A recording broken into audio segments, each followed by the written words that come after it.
keep on running, cause the winner don't quit on themselves. Dealing with COVID-19 is uncharted territory, and everyone has different challenges. People may feel anxious, down, or overwhelmed. For some, these feelings can lead to changes in sleep patterns, an increased use of alcohol or drugs, or withdrawing from the people around them. If you know someone who's having a hard time coping, you can help by reaching out to talk and listen. To learn more about how you can help someone in need, call the Suicide Prevention Lifeline at 800-273-TALK. Brought to you by the state of Washington. Sergio LaCour's Love Lines is on Rainier Avenue Radio.world. Thursday nights at midnight Eastern, 9 p.m. Pacific. Music and dedications for the grown and sexy. 1, 2, get down. What's up, big and little homies? This is Masvita Maraire, host of Seattle Sports Weekly on Rainier Avenue Radio.world, your one-stop shop for Seattle sports. We cover preps, we cover college, we cover pro, we cover it all. Huskies, Mariners, Seahawks, Garfield, South, Roosevelt, Petro, King County.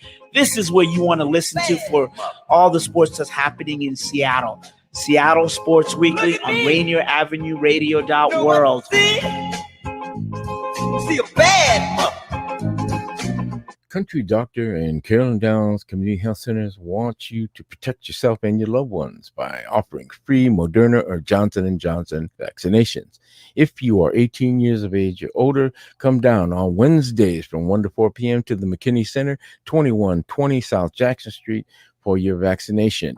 You don't need an appointment or ID or insurance. For information, call 206-709-7198. This message brought to you by Country Doctor, Carolyn Downs Community Health Centers, and as a public service by Rainier Avenue Radio.world. Rainier Avenue Radio, your community radio station will provide you with more information. Rainier Avenue Radio. You're listening to Heartbeat Radio. I'm your host, Cindi Bright. Heartbeat Radio is a conversation aimed to take the pulse of corporate America. Opportunities for people of color, we're getting lost in the shuffle of change. I'm that provocateur of change. The hearts of corporate America are addressed. Access and opportunities will be accelerated for all people. Through Heartbeat Radio, you will gain a deeper understanding of what is necessary for change. Good evening, everybody. It's cool. Welcome to Heartbeat Radio this evening as we just escaped the massive heat wave here. Hey, we've got another good show for you tonight. We are continuing bringing on our guests that are running for public office in the spirit of advancing people's lives here. Let me bring in co-host Joy Stanford in with me again tonight. Joy, what's up? Fresh do. Got my do done. Thank you, Millie. Braids my Millie. Mine is so curly from sweating still, but I'm grateful that it's 75 in my house instead of 95. We made it. And I'm super excited about our guest because I've talked to her before. So I'm super excited. Let's just introduce our guest this evening. She is Alicia Crank. She is running for the Edmonds City Council. So we don't regularly talk about the Edmonds area. Let's welcome Alicia Crank into Heartbeat Radio. Hi, ladies. How are you? Hey, Alicia. How are you? I'm way too excited about this. Oh, and Cindi, she's an Emerge sister, Emerge California in the house. I checked it out to see. I was on with the Councilwoman Forsyth earlier, and I said, is Alicia an Emerge person too? Because I just think about how much longer I'm going to have to be the stepchild here. No. Alicia, welcome on the Heartbeat Radio. I think you follow the show and know we love having particularly our brown and black women who are running for public office and wanting to hear about your run for office and why you decided to run and what's happening up in Edmonds. Let's hear from you. Well, there's a lot going on, so I'll just jump right into it. Hi again, I'm Alicia Crank. This is actually my third time running for Edmonds City Council, different position this time. COVID changed a lot of things over the past year.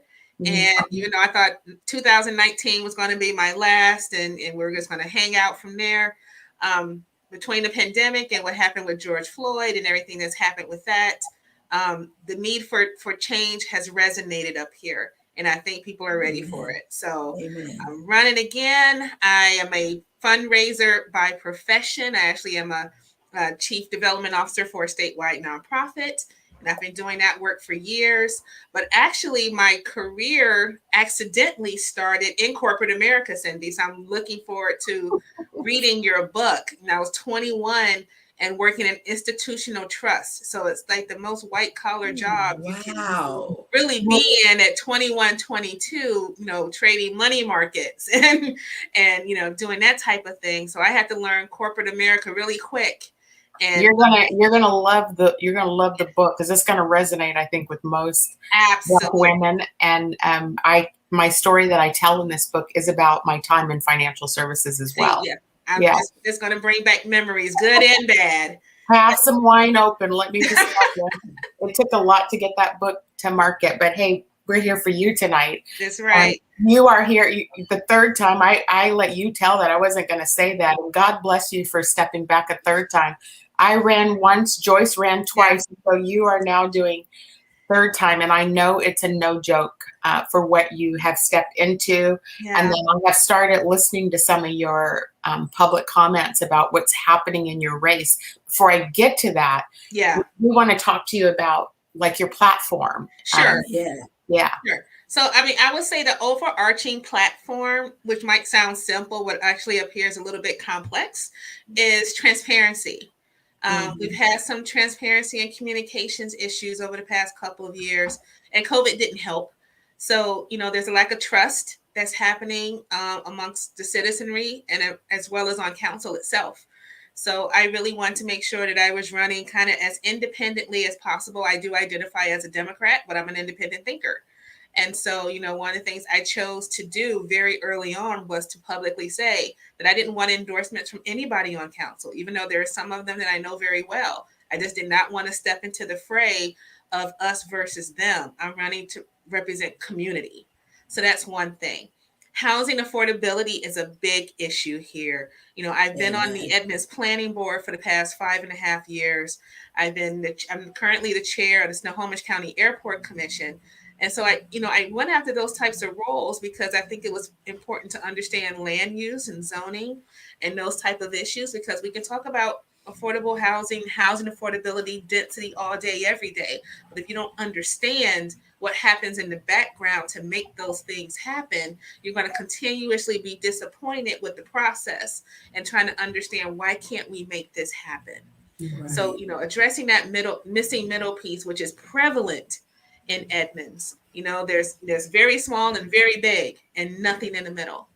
I would say a side point to that is part of the conversation that's not happening around housing affordability is there's this sense of people saying, oh, all these people from Seattle are going to move in to our spaces and overcrowd us. But we're not talking about those that have lived here for 10, 20, 30 years that can't afford to downsize, because once they sell, they're priced out. Right. So we're not thinking about the people that make up this community who are still trying to stay here. And look at the reality of, if they try to do that, they're going to have to move to a completely different community. So we're not talking about that piece. That is a huge thing with all of the candidates that are coming on. It is fascinating to see how many Black women who are coming on really speaking about the housing issue. Yeah. Around, so that's a big one too, and especially here, we're talking about the housing element and what we need to do.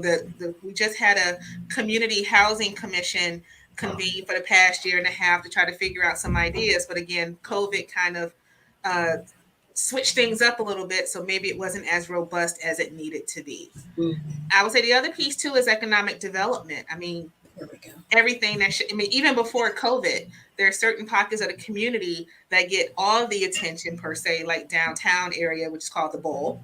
But there are other areas, Westgate, Fairdale Village, on the International District, that don't get nearly as much attention and support. And that was really prevalent during the shutdown. So there's a lot. I would say those three things are really the biggest. The overarching piece the umbrella being that transparency and trust issue that has to go first. How do you like being part of over 23 Black women running for municipal seats? It's a beautiful thing. It was a long time coming. I hate that it kind of had to happen under the shadow of race and social justice issues. And again, it's not the first time something like this has happened as far as, what happened with George Floyd and those that came before him and after him. But the pandemic shut us down and made us focus and said, okay, we can't busy ourselves with the other things of life and act like it's not happening. When we're at home, can't go anywhere, and all you have is your TV and your computer, you can't ignore it now.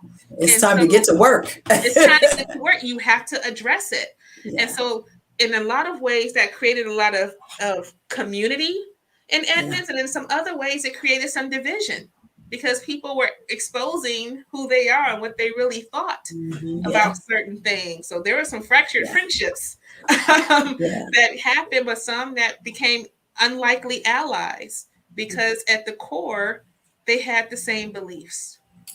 It's so different, Cindi, now, right? I mean, 2018, I'm going to say it was 4 or 5 of us. Yeah. Then you fast forward to 2020, there was 8 Black women.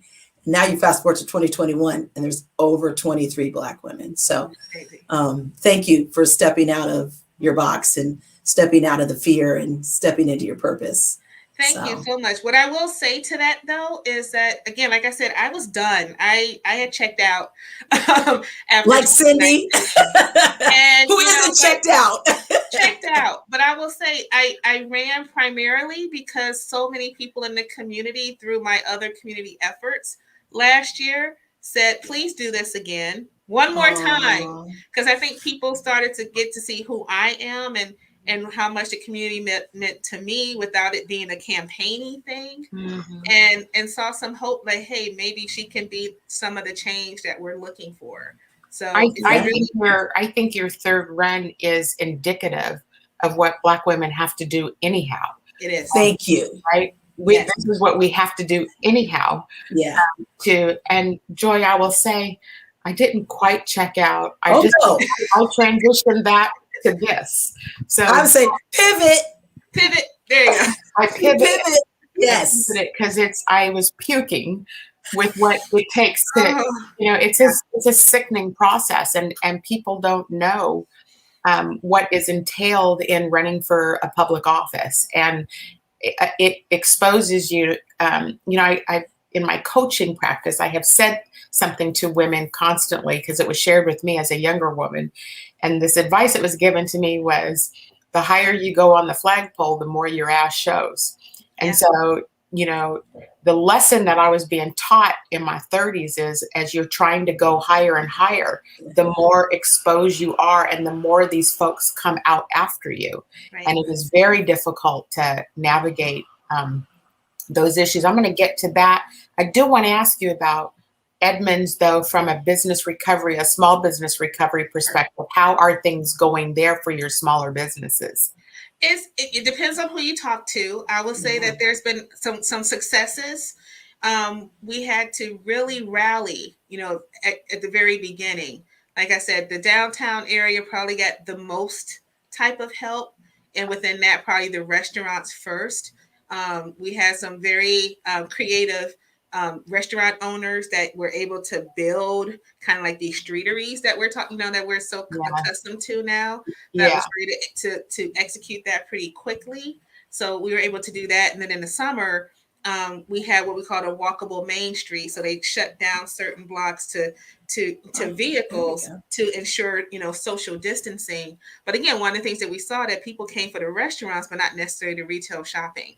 So the retailers had to really get creative too. And I was able to kind of work with some of them and give exposure where I could, to where they kind of did something similar to what Savor Seattle did, where they created boxes and were able to deliver them to people. So that was a short-term solution to be able to recoup some revenue, but it was pretty difficult. But I think now more and more people are starting to come out. People were starting to utilize being able to pre-order and just run in and pick it up. So it's going to be interesting to see how much of those habits continue as we open up versus going back in. And here we are today on the first day of the state opening up. Wide open. What was interesting to me is that I actually ended up posting a question on Twitter today. And I said, I wonder, how are people's spending habits going? How did they change? And how are they going to revert back? And I'll say for me, one of the things I said I would never do that's a good question. is, I said one of the things I thought I would never do BC before COVID was to, utilize the drive up, option at Target and places like that. I want to go in. I want to pick it and take it and get it myself. And now I'm like, I can't live without it.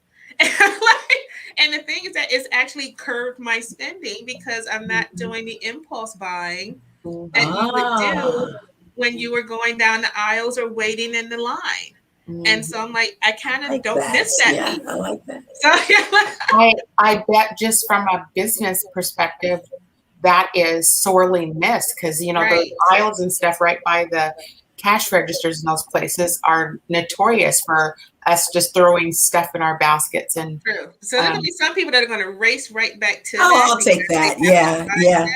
Like I'll do that at the grocery store. I'm still going to the grocery. I want to touch the melons. I want to do, those things. I don't necessarily trust someone to do that for me. But I thought it was a pretty interesting question to pose. What were people respond to it? I love that.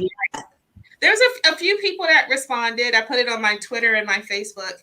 And again, I think the overall kind of sentiment was, that they will probably continue to tip larger than they had in the past. And probably, organize their shopping into one large trip as opposed to just, taking off. Jessica's so crazy. I love that. She's like, I do not recommend. And a lot of the things that I got rid of were those impulse items that I bought and thought I needed and then sat in a drawer somewhere. So I'm not knocking it for those that it works for. Yeah. You know what, Alicia? This is what I did during my 2020 because we were COVID, right? But at one point we could still go out. Okay. So I just walked the business areas of my district. And I just talked to the business owners. Hey, introduced myself, who I was. So that was a great experience. And I got to hear what they have been experiencing and what they needed. And then right there, I would just check in on Facebook, checked in. Hey, get down here if you need a gift, if you need candy, if you need like whatever, wherever I was, I just checked in. So, and I think people don't understand how beneficial that is for the business owners, just to show people that, and especially if there are people that are following you and kind of trust you and know who you are. They're like, okay. And that was one of the things that I saw last year when I started my Alicia and Edmonds page. And let me tell you really quickly, when I started that public page, it wasn't necessarily to try to help and unite people.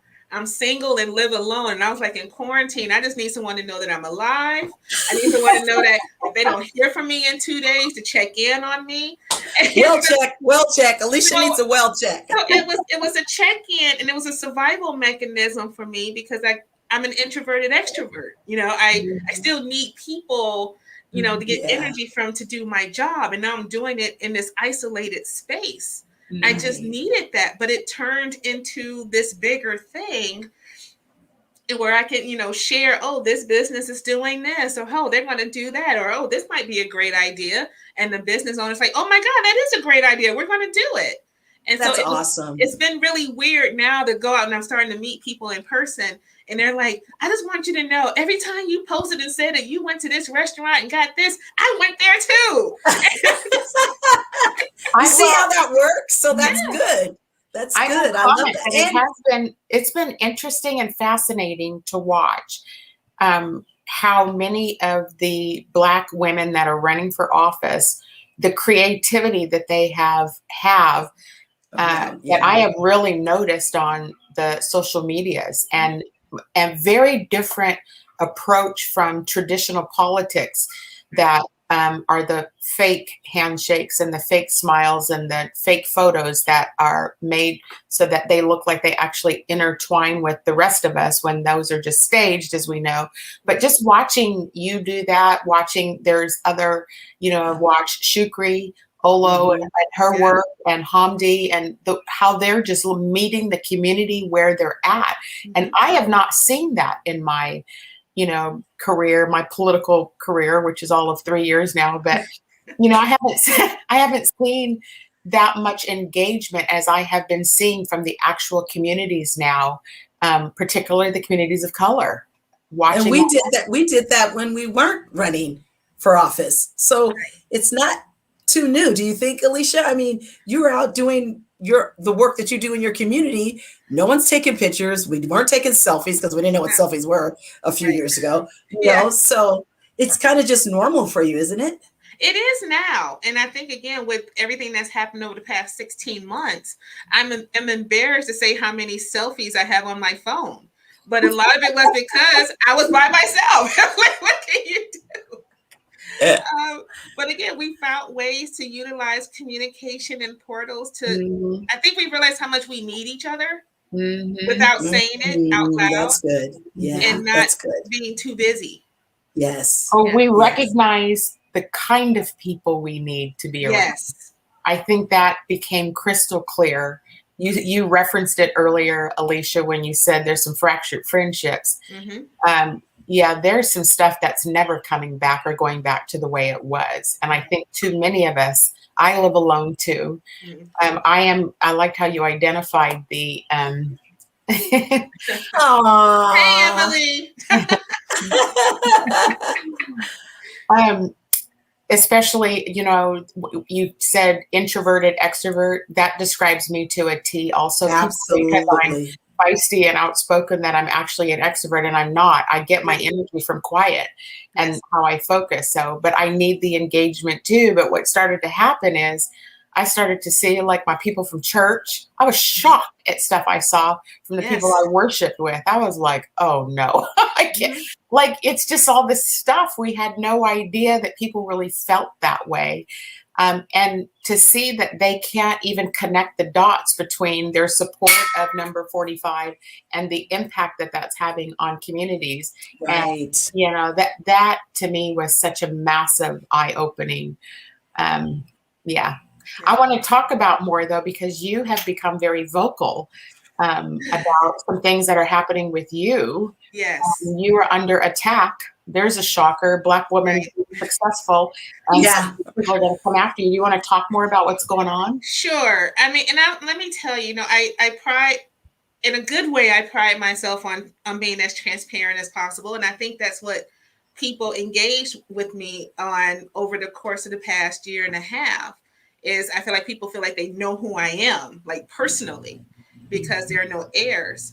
And then, like you said, when you run for office, people are going to, try to find things. And I'm used to that. I've done it before, but it's never been to this scale. And so last week I was outside at a coffee shop, talking to a couple of people. And all of a sudden this car stops literally in the middle of traffic, whips out a professional camera and starts snapping photos of me. And I'm just like, what the heck was that? You didn't say heck. Yeah, no. I was just like, I was with people. So I was trying to play it cool and think maybe they were taking photos of something else, but it was just such an odd angle that it had to be me. And I remember after I was done with that meeting, I, video recorded on my personal Facebook saying this happened. I'm hoping I'm just overreacting, but that was just kind of weird. Yes. And then a supporter emailed me later and said, hey, we found this Facebook post about you from this, quote unquote private investigator out of Lacey, saying, that's been going after certain candidates. Some of them are candidates of color. That are saying, I'm next. And I'm like, who is this guy? What am I to him? What do you mean I'm next? And the timing of the photo incident and that post was the same day. So now I'm like, okay, that's too much of a coincidence. Then the next day he posts the thing. I think when I was talking to you, Joy, It posted that day. And then all of a sudden, two pretty notable people in this community instantly grabbed it, added more, incorrect information, and was encouraging others to push it out there and create this really, negative thing. And I'm just like, why? Because that's the way it's played. Somebody, go support that person. You don't need to tear somebody else down in order to make that point. And so I'll say this, and I didn't talk to my boss when I did it, but thankfully she was so supportive of the video that I created about it. I said, look, you can disagree with something that I've done. You can disagree with a decision that I've made. But when you start to attack someone's livelihood, my ability to do my job, to put something out there to say that I'm a fraud, and my job is based on being trustworthy and transparent, I'm not playing. And I'm not going to wait for it to happen and then be reactive to it. I'm going to proactively say, no. Yeah. This is not going down like this. Do you believe it's your opponent who's behind this? I don't think anyone would even know that. Yeah, I know in another campaign that's the issue. I'm not going to, I'm thinking corporate brain. It's like, I got to make sure I have something in front of me before I can, definitively say this is what's happening. But I will say with the people that I did call out, I had receipts. I had definitive proof. So I called them out because I knew I could back it up. Oh, good. And my point of it wasn't to be threatening them back. I'm just saying, do better. Yes. Well, I think there's a machine that is going to be put in place to stop women of color, particularly Black women, who all of a sudden they turn and they see us and they're like, we got to stop her. Yeah. Her and her and her. But what I will say is that the question that I did pose towards the end of that was to say, what is it about my existence? And it open-ended, but say, what is it about my existence that's triggering this response? Yeah. What is it? What is it? And I want to force that answer from them. I'm not going to answer it for them, even if I think I know what the answer is. Mm-hmm. But it's like, if you want to it's so important that the community hear these kind of conversations, because Yes. people do not realize how targeted we are just because of who we are. Correct. And so, and it's scary because they're coming out harder and harder. And we're heading into, I was reading some stuff about, what's his name? Lauren Culp, who's coming back out. Is he still around? He's trying to come run. He's trying to run for Congress now. I'm saying this because what you're experiencing, Alicia, is those folks don't want us to succeed, and they don't want other people to have prosperity. And so this notion of just tearing, it's downright scary to be a Black woman walking in a grocery store right now. It's downright scary. And I will say that was, I think, after I had to talk my way through it a couple of days later, I think that was really the emotional trigger for me, is that when I feel unsafe, that's a problem. I know that I'm a public person. I know that people are going to see me and look at me and walk up to me and ask me questions. I asked for that. I know that. Mm-hmm. But when you're doing something that is invasive and unsafe, then we got to call that out. And so as much as I didn't want to, do what I, say what I needed to say, because I'm Miss Kumbaya. People tell me, people tell me, I shouldn't talk to certain people. But I'm like, no, if I'm going to be a representative of my entire community, I should be able to talk to everybody. My entire community. If it's disrespectful, that's another story. Right. But I can't, section myself off because they don't like something about me. I'm running to represent the everybody. Yeah. But if you're doing something that creates harm, that's a problem. Yes. So even if you're trying to, if you're supporting what this person has done and knowing that this created an unsafe situation for the person, that's what you need to look at. And if you're okay with that, then that's a problem too. Yeah. Let's not be that way. Alicia, we've just run out of time on this half. I do want to thank you for coming on and talking to the community. We are definitely supporting you and your Thank you so much. I appreciate it. And so for our listeners who are listening to that, Alicia she needs money to win. So let's get her. AliciaForEdmonds.com. Yes. And then Joy and I are going to be right back on the second half, because we're going to break down a lot of what Alicia was just talking about the safety of Black women and what we're being subject to. So we're going to take a commercial break and we'll be right back. Thank you, Alicia Alicia. Crank.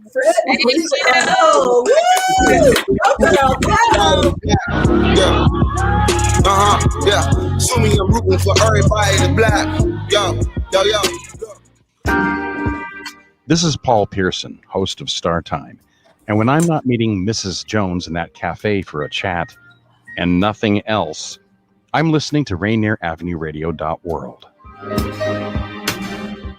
This message is brought to you by Public Health, Seattle and King County, the Washington Department of Health, Washington Chapter AAP, and Within Reach.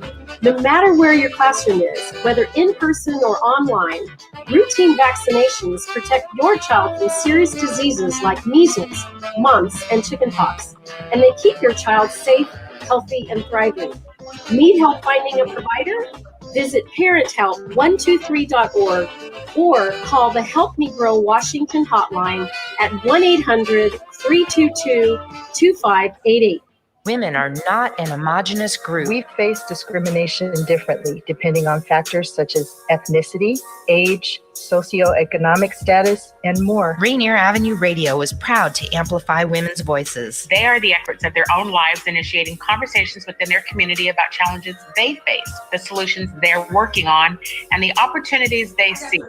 Please join us this Sunday from 2 to 5 for Women's Voices on Air. We know our challenges. We are the experts of our lives. We are master multitaskers, prioritizing our family, friends, and our faith above our own needs. Our needs and voices are too often overlooked. Please join us this Sunday from 2 to 5 p.m. for Women's Voices on Air.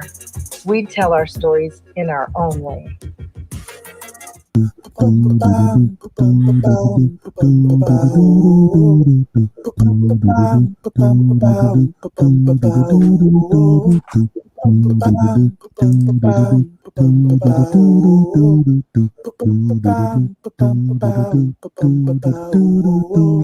Wash your hands, don't touch your face, wipe things down, clean up your space. When you cough and sneeze, do responsibly. If you feel you're getting ill, isolate at home and chill. No, you're not alone. Please pick up your phone and call 206-477-3977. King County 206-477-3977. Public Health 206-477-3977. King County 206-477-3977. Public Health Community Radio Station will provide you with more information. Say Rainier Avenue Radio. Your community radio station will provide you with more information. Rainier Avenue Radio.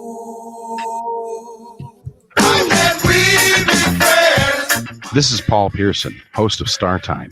And when I'm not stopping a Mercer Island street brawl, I'm listening to Rainier Avenue Radio.world. Been around for a long that up in Saks, I favor Black businesses. Assuming I'm rooting for everybody that's Black. Yeah.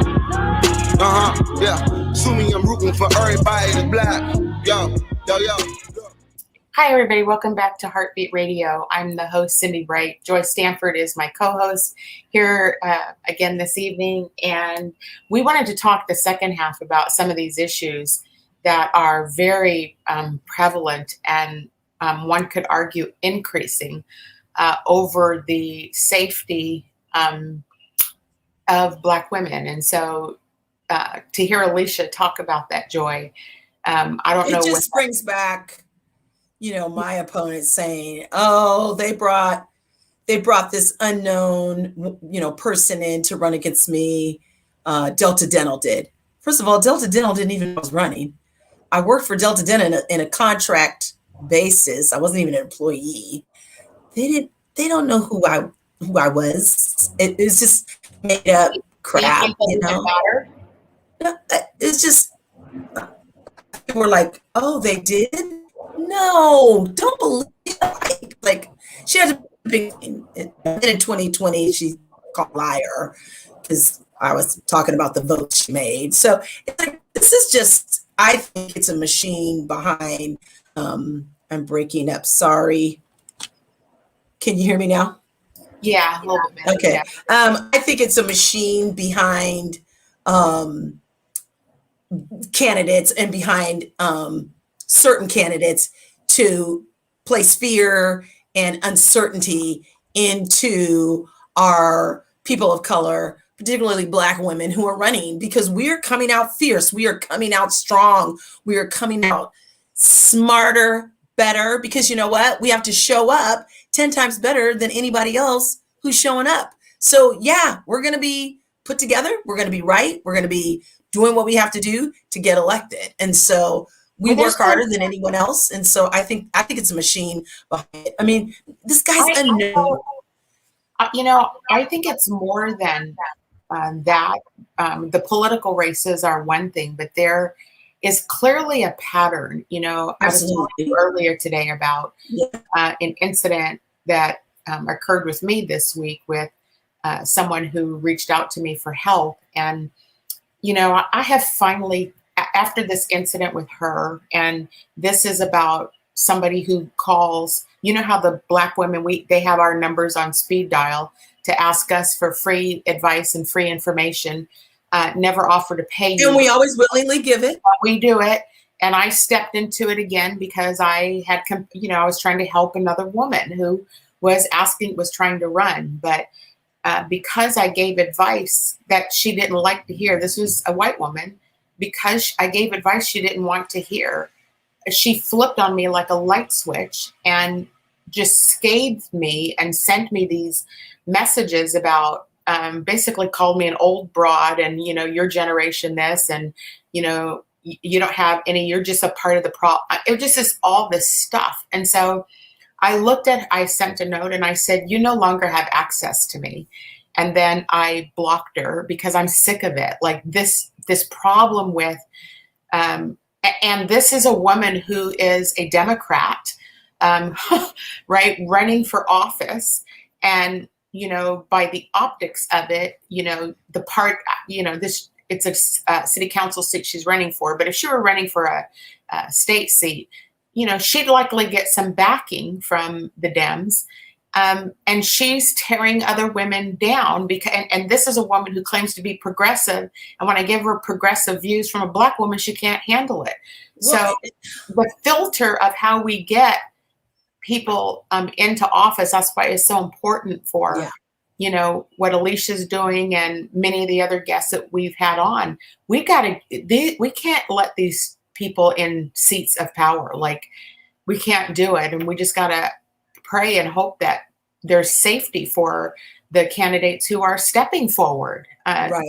It's going to get way more intense this next year. Way more intense. And if you're not going to listen to our honesty and our clarity, when you ask us a question, then don't ask the question. Don't ask the question. What is the saying? If you don't want to hear the answer, don't ask the question. Yes. But I'm always, and I've said this to anyone I've had a conversation with, I'm always going to tell you the truth, and I'm always going to tell you from my lens what it looks like, and from my experience what I experienced.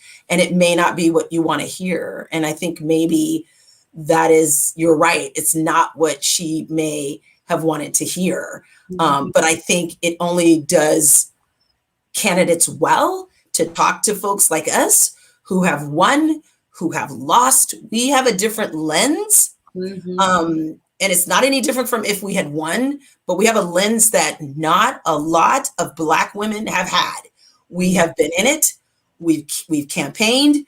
We've stepped in all the crap, you know, that stuff behind me. We've stepped in it all. We've been through it all, good, bad, and ugly. And if you don't want to hear that, and if you're not ready to hear that, then don't ask us, because we're going to tell you the truth. Well, what was interesting is that what she was hearing from me is not what I was saying. And so the translation between, and I was pretty candid about particularly one issue because she's challenging Teresa Mosquito. And so I have strong views about these inexperienced, unqualified white women who want to step in and challenge. And Teresa's a fabulous candidate. I'm like, and so when I made the comment about, why would you try to come in and take votes away from a woman of color? Like, you sit here on one hand and say you're an ally, but on the other hand, you go in and challenge. And so trying to help, I was trying to do it in a helpful way because I was trying to explain to her about having a strategy for getting your voice heard. And, there's different ways to come at this. And, I was just trying to guide. And it's great. We say in Emerge, the best case scenario is an Emerge sister against an Emerge sister, which I absolutely think is great. A Dem against a Dem. This is great. This is awesome. We get to hear all sorts of points of views. And why can't the best woman win? Sorry, guys, but the best woman win, and then create some sort of council or kitchen cabinet or something and bring on these other women who maybe ran against you or have these great ideas. I need you to be on this commission, or I need you to be on this so we can push this agenda because we're both on the same page. We're coming at it differently, but we're both on the same page. We're going to get more buy-in because we know people. We can share resources and understand who we're talking to and getting people in the room. Come on. Here's the thing. So again, I'm going to broaden it from not just politics, but, let's go. My corporate America lens. I agree with Councilwoman Forsythe. We need more Dem on Dem races. Yes, Jessica. Yes. Broadening that to corporate America, what is happening there. And so when you get my book and see where I talk about these power hungry women that are in the middle management ranks who I'm calling to clean all that crap out, because that is where the gatekeeper. So each one of the, politics, business, healthcare, you name it. Nonprofits. There's gatekeepers. Hello. There's gatekeepers, and they are predominantly white women. Yes. So when brown and black women are stepping forward, if you say you believe, like, I don't know if you ever saw, I did a show with a CEO from a nonprofit, and she was a white woman. And I was talking about the fact that, 90% of nonprofits are led by white women. And yet this is social justice work. And so I asked her, if you didn't have the CEO title behind your name, would you still be interested in this organization? And there was a pause, because the pause is they want the power. And so, right. And so back to the corporate, the middle management, they want the power, and the power controls everything below them. And they manage the people above them to have these people believing that everything is just peaches and roses while they are wreaking havoc on the brown and black people's lives. Because those are the worker bees below them. So they don't see black women as leaders. They don't feel that they can work for us. They feel that we're inferior. There was a funny photo that somebody posted, and it was a black woman who did a selfie with a guy behind her with a long beard, and he had up a sign. He was clearly a white supremacist, and he said, "We have superior or he said, "White and proud." Oh. We have superior genes, and he spelled genes J-E-N-S. And I felt, it was just comical because it was so. It was the look on her face, like. Well, it was indicative of the mediocre folks that are in charge and have power and are controlling the access for other people to come in. Amen. And so, Amen. Amen. And that's where we are. And that's, again, I think that's why so many black women have stepped up to run in these municipal seats, because they see the work that needs to be done that isn't getting done, because there may be ulterior motives, or there may be this whole power struggle, instead of just wanting to be there to be of service to your community and do the work. And in Alicia's case, I think it's also too, when you run for those seats, you don't have a D or a R behind your name. Right. It's a nonpartisan races. A lot of these municipal, most of these, if not all, are nonpartisan. So why in the world, to me, would you do these kind of tactics? But we've seen the infiltration of our school boards, of our port commissions. And so now all of a sudden, I like to call it the aha moments have happened for a lot of these people. So we've got the Alicia Cranks, the Hominy, the Shukris, the, Teresa Mosquitoes, the, Kira Daniels out in Tacoma. Hello. It's like, these are the people who are like, we're coming to do the work. We're done here. We see what needs to happen. And, I was on an event last night for Senator Mona Doss, and the amount of work that was done this session, I just want to say, wow, because they went to work. Every woman of color, every person of color went to work and did the work for their community and for the state of Washington. And it was a successful session. And so that's going to keep going. But there's this machine that wants to stop it, because they see that we're moving and grooving and things are getting done and people are recognizing that. Oh, and we say we've done it, okay, on our social media, and then people get pissy that we say we've done it. Mm-hmm. I saw Emily Randall taken to task on Facebook, and I didn't respond because I saw my husband had responded. And it's like, what are you saying here, dude? You're trying to tear this woman down. You need to be doing this. Instead of posting about the great students of distinction. Really? Because I'd like to go back and see if my senator, when I was in high school, was posting about students of distinction in our community. I know my mayor was. Oh, she was a Black woman. I know she was. But don't try to come in here. And it was kind of a ridiculous reply, and everybody just kind of jumped on him. So I said, I didn't have to, but it's that kind of pettiness. I think that's the kind of campaigning that I don't.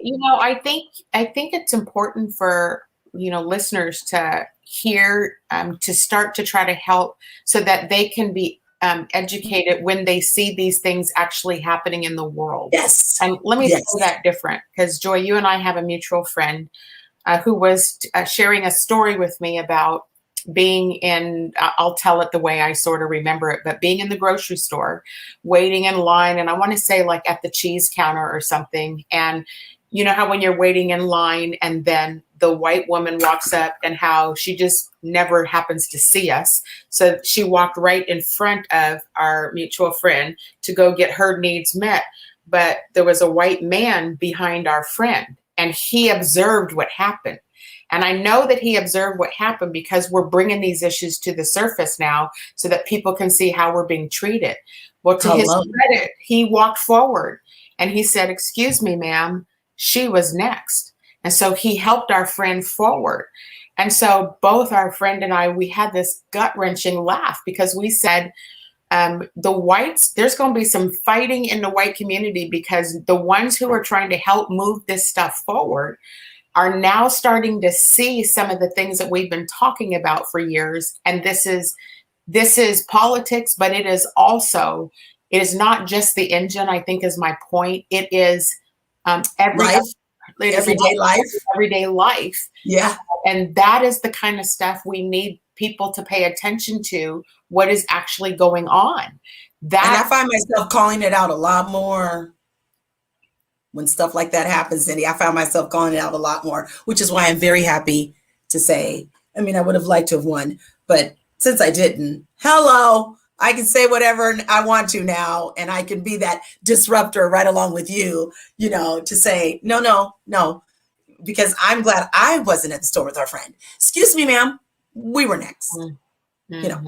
Yeah, I don't let him. I don't Yeah, let that's him like play with this. it either. But I'm tired of having to deal with that. Yes. I'm tired of having like I'm so conscious of other people when I'm around them to make sure that I'm respectful. And if somebody's before me, or I'm raised that way to be gracious to other people, and to see that there is a whole culture of people that have little regard for anybody except themselves, and believe that we're just invisible, and believe that, particularly us as Black women, they believe that we're nothing but monsters and unworthy and undeserving. And the statistics show, which I know is part of the problem, we're way more educated. We're coming out.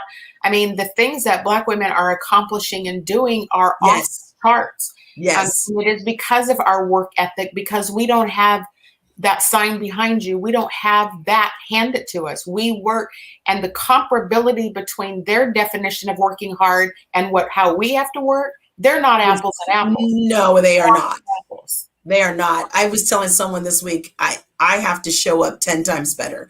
I have to work 10 times harder for my work to be acknowledged. Mm-hmm. So when I say to someone, I want acknowledgement on Juneteenth, we want acknowledgement of the atrocities that happened. I'm sorry. We've been asking for this for 400 years. Thank you. So don't tell me you can read a proclamation that the governor sent, but won't read one from a group of constituents. That's the kind of crap that we're still dealing with. When we speak, anytime we speak, you can always look. I hate to say the word always because it's obviously not true, but the majority of the time when we raise our voices or we give a perspective, just because it hasn't been their perspective does not mean it's invalid. And I can tell you how many times I've had to be in meetings. This is in my corporate days, and I have been in corporate in almost a decade, where I would have to say, but what I said is valid. But what I said is valid. Like I would have to constantly try to force people to acknowledge what I just said. And then we go around the table, and the white guy, who's sitting in the room with his entitled mentality says the exact same thing as the woman just did. And all of a sudden it's earth shattering. I mean, I would get so sick of that behavior, as if, and it was so unconscious to people that it was so automatic. They just assume white man speaks, expert. Black woman speaks, can you go get the coffee? Or lunch. I was the lunch lady. Were you the lunch lady? But it taught me a lot. It taught me how much I could withstand. But it's okay. We are now speaking up, and we are now asking for that acknowledgement. I can't wait for your book to come out. I mean, I think we should just 17 days, Joy. 17 days. This wine party with just all the women we love. We just have all the women we love and lots of good wine, and we just all start reading it. I'll talk about it because it's 17 days and it'll be out. So I'm trying to get the Evite out tomorrow. So pay attention to that. Yes. Yeah, it is. I am hosting it. So for our listeners, I'm hosting the book release party on Saturday, July the 17th. It'll be from 1 to 3 o'clock in the afternoon.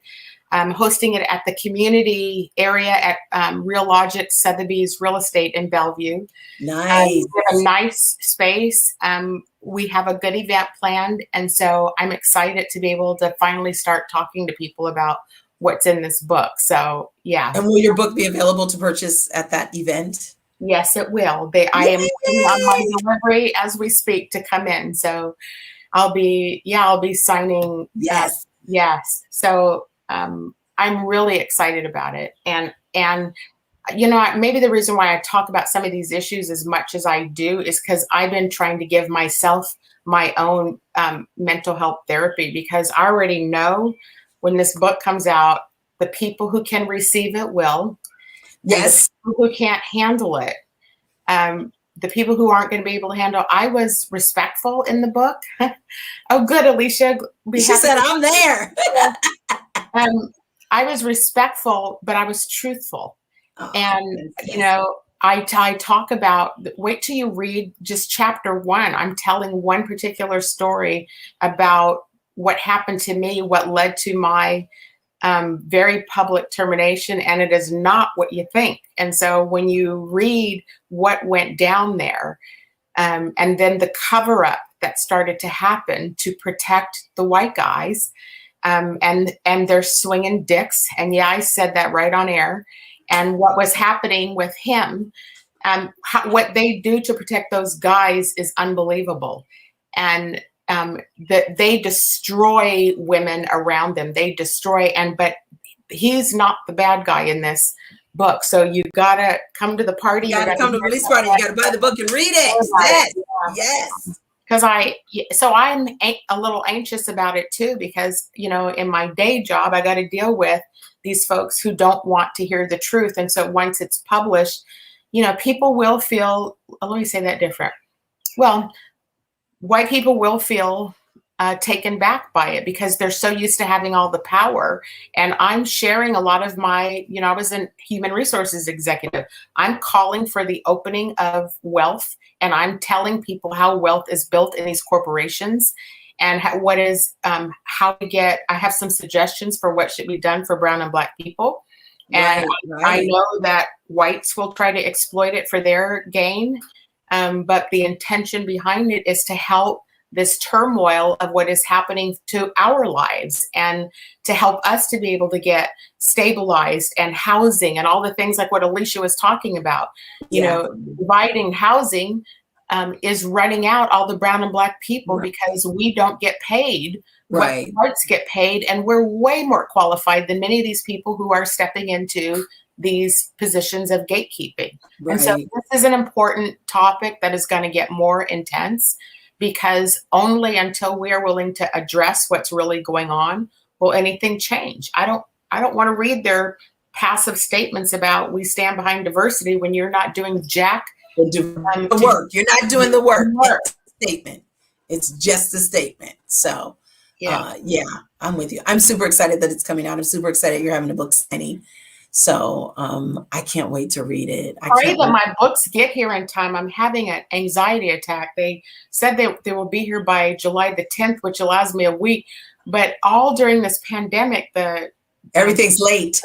So I'm like, I hopefully you have a cushion. You have a cushion. Yeah, you have a cushion. So that's good. That's good. Who do we got coming up next week? We have Tracy Flood coming on next week. Another Emerge sister. She's running for a municipal judge seat. Is that right? In Bremerton, Washington. In Bremerton, yes. Super excited. She's a phenomenal woman. She's also president of the NAACP out of Bremerton. So she does some incredible work in our community here in the 26th legislative district. So I'm excited to have her on and speak to her. And then you and I always have our 30 minutes where we get to talk about, there's so much to talk about. We never have enough time. I mean, talk about all the great athletes who just made Olympic teams, and then talk about, Serena bowing out of Wimbledon. I mean, there's so much we can talk about. I know. I actually posted about that yesterday. I'm laughing because Jessica Forsythe said Emerge took over my show. This is true, all the Emerge sisters, but it's okay if I can help. That's right. We are elevating every Black woman we know that we can, because we were in their shoes at one point. So we want to make sure we are elevating them and giving them a platform to come on and talk about their race, like we have the ones that we've had on. And I've enjoyed thoroughly every one of them. It is amazing the caliber of women who have stepped up to run. Over 23 Black women in the state of Washington. I don't know who's listening, but if there's some journalist that wants to do a story, there's a story there. You cannot go from 4 or 5 in 2018 to 23 in 2021 without some sort of path being laid for folks. And so there's a story there. It is a story, but it's a fine line. I'm actually, the biggest part of me is afraid for that story to be told, because what will happen when they see this many of them are right, they're going to see all these Black people with power. That's going to create some stuff. So there's a whole nother level of stuff that we gonna have to deal with. Yes. I love it. I say bring it on, because this is what's happening right now. These women have just stepped into their purpose. And she said, I donated. Yay, Christy. And donate. Thank you for doing that. Yeah, donate to these women. Yeah. I mean, $5, $10, $200, $2,000, tap out. They need it. And this is how they're going to get it. That's when you find out how many allies and causes are out there. That's true. That's right, Alicia. That's right. I love folks who are just tapping into the show and giving us. I hope my sister's watching. I'm going to say that my sister Nadine. Yes. All right. Are we out of time again? The quickest hour of the day is always Heartbeat Radio. Thanks for being on tonight. To our listeners, thank you for joining us tonight and engaging with us on this wonderful candidate, Alicia Crank. We're going to all mobilize behind her, donate to her, make sure she gets propelled into office. We look forward to having you all back with us next week, where we get to hear from Tracy Flood. And let's pray we stay in the 70s and low 80s this week. Yes. Have a good week, everybody. Up next is the Gumbo. Set up your sacks. I favor black businesses. Assuming I'm rooting for everybody that's black. Yeah. Yeah. Assuming I'm rooting for everybody that's black. Yo.